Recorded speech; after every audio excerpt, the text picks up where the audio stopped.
Hey guys, it's Francis again for another Freight Options Incorporated blog. And today there are a couple of things we want to talk about. First of all, I'd like to mention that I've posted the rough draft of what I want to say, what of the video I'm going to make regarding the import permit requirements. I posted what I might say on Tumblr. I posted like the general requirements there, all the as many of the documentary requirements as I can find and remember, and we'll see what happens. We'll see what I can do with it. Hopefully, I can condense it into something that anyone can understand, and hopefully, it's something that people who will just be watching the video for the first time. Importers who decide to want to import something new. I hope it's something that they can understand. Casual people, non-industry people. Those are the people that I want to address this video to.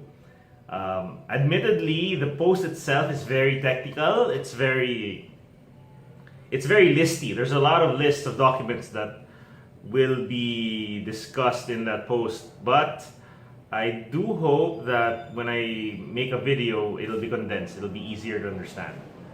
The second thing I want to talk about is what happened today. So today is the 17th of January 2018. Overall, it's been a really bad day. There have been several things that I had to experience today, such as deadlines that weren't met. So we didn't meet some deadlines. We weren't able to submit requirements required by the government for certain permits that we have to do, and so it's kind of an annoying and slow day because of some oversight. Admittedly, I am part of the blame, but it's still annoying if you had assigned it to someone, delegated the responsibility to someone, and that someone did not deliver. So it's sad, but it's a reality, and I just have to solve it from then on. So what I'm going to do is I'm going to try to solve it tomorrow. Hopefully by tomorrow we will have an answer as to what else we need in order to get our certificates, and hopefully by the end of the month we'll have everything we need to function as a proper freight forwarder here in the Philippines. Now, the other thing I wanted to mention is I wanted to react to a new announcement by the Bureau of Customs. See, these are great, right? So every time that I make a post, there's another announcement by the Bureau of Customs, which will slightly or substantially change rules of how we process documents with the BOC. This particular announcement has nothing to do with the importation process, but it has something to do with the accreditation of importers and brokers. So if you don't mind, I'll just read out the announcement that was posted on the official Bureau of Customs Facebook page. And for a lot of the things a lot of the news that happens in the Bureau of Customs, I depend on this Facebook page because more often than not, they're very accurate and they're very dependable with regard to announcements. But to be honest, I still don't have the CMO for this particular rule change. I'm looking for it. So as much as I want to say this is official, until I see the CMO, just take this video with a grain of salt. I just want to react to it because it's kind of, I don't feel like they thought to this announcement through. Anyway, let me read it first before I react.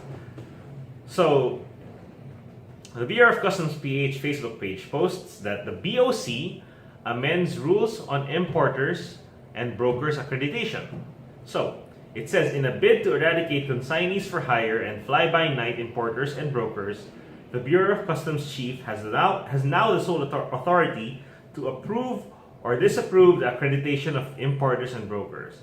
As a little background, currently, or until this CMO was released, the approval to approve or disapprove is made by the Account Management Office, which you will see on my post. They are the ones who decide whether or not to approve an application form or for an importer to have the permit to import. Now, they're going to add the requirement that the Bureau of Customs chief, the head of the Bureau of Customs, will be the only one to approve and disapprove the accreditation of importers and exporters. At least that's how I understood this announcement. Until I see the CMO, there is no official word, but that's how I understood it. Continuing, in a new memorandum dated January 11, the application for accreditation, suspension, revocation, cancellation, and reactivation of importers and customs brokers accreditation are all subject to the approval of the Commissioner upon recommendation by the Accounts Management Office, or the AMO. So, that's the short announcement. There's an extended announcement on the post. So, it says that for importers and customs brokers with disapproved application, they can file a request for reconsideration to the Chief of AMO based on CMO 02 2018. Also, maybe this is the CMO. We'll see. I'll research this. Previously, the Customs Memorandum Order, sorry, that's what CMO meant, the Customs Memorandum Order, CMO 04 2014 states that the Chief of the Account Management Office has the power to approve the accreditation, while the Deputy Commissioner of the Revenue of the Collection of Monitoring Group is in charge of suspension, revocation, and cancellation of the BOC stakeholders' accreditation. So the Commissioner said that he will check the validity of the documents submitted by the importers and brokers to ensure that only legitimate traders are transacting with the Bureau. Meanwhile, in a separate memorandum, the Bureau of Customs has limited the number of authorized representatives of a customs broker transacting with the Bureau of Customs. So, to safeguard the interest of the government and to ensure accountability of customs brokers are required to submit to AMO, to Accounts Management Office, the names of 3 authorized representatives assigned to each port. Authorized representatives are processors who act on behalf of the customs broker to transact with the BOC. The Bureau, upon approval of the Commissioner, may allow additional authorized representatives depending on the customs broker's volume of transaction. This is in line with the implementation of CMO 11/2014 for guidelines for registration of importers and customs brokers with the Bureau of Customs. So the Bureau, the current chief, Commissioner La Peña, has repeatedly called on importers and brokers to stop their illegal practices and abide by the law. So what they will do is they will revoke accreditation of the erring importers and brokers if that's the only way to stop them, he says. So I'm just gonna make a little reaction on this. First of all, this means that all importers and brokers, apart from the permit granted by the CMO, now have to have the approval, sorry, not the CMO, apart from the approval by the AMO, the Accounts Management Office, now have to have the approval by the Chief of the Bureau of Customs itself. And while this is great, this is an okay news, this means that there's going to be a secondary check to the validity of the importers and exporters. I hope this doesn't mean that to get an import permit, you'll need another 3 months because of the backlog of checks that the Office of the Chief Commissioner will go through because of all the volume of companies who want to get an import permit. I hope. I will still see, but based on previous experiences,